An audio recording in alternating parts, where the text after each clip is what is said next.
Five News, High Views, High Five.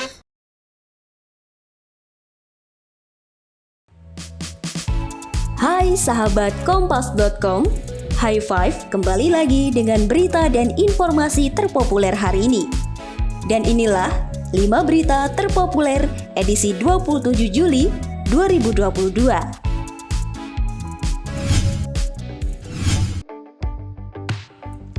Presiden Joko Widodo telah menyelesaikan pertemuan bilateralnya dengan Presiden Cina Xi Jinping pada Selasa 26 Juli 2022 di Beijing.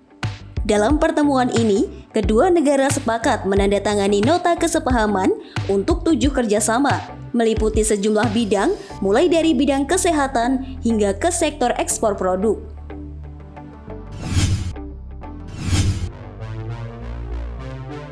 Komisioner Bidang Pemantauan dan Penyelidikan Komnas HAM, Khairul Anam, mengatakan Baradae telah menjelaskan soal penembakan dalam insiden meninggalnya Brigadir J dalam pemeriksaan yang berlangsung pada Selasa 26 Juli 2022 kemarin.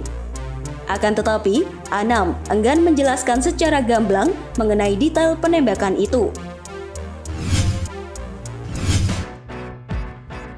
Mantan Perdana Menteri Inggris Boris Johnson mendapat dukungan untuk beralih menjadi warga negara Ukraina sekaligus menjabat sebagai Perdana Menteri Ukraina.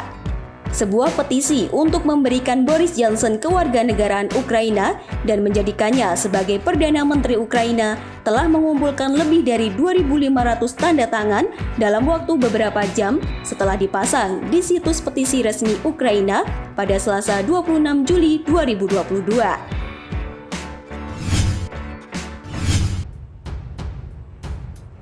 Cina dikenal sebagai salah satu negara kreditur atau pemberi utang terbesar di dunia. Nilai pinjaman yang diberikan Cina kepada debitur juga terus mengalami pertumbuhan setiap tahunnya.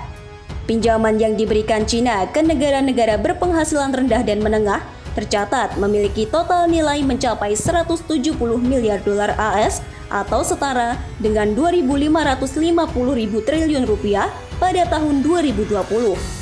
Dalam hal ini, pinjaman Cina dengan jumlah besar ke negara berkembang disebut membuat negara tersebut berjuang mati-matian untuk melunasinya karena mendapatkan tekanan kuat dari Beijing.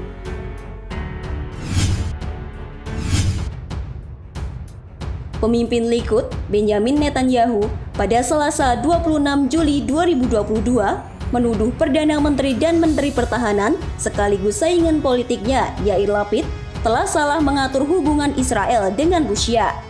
Tuduhan itu dilontarkan di tengah meningkatnya ketegangan atas upaya Rusia yang memaksa Badan Yahudi Israel pergi dari perbatasannya.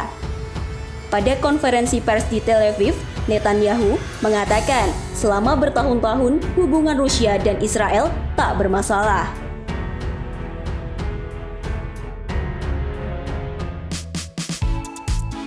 Itu tadi 5 berita paling populer hari ini. Kompas.com, jernih melihat dunia.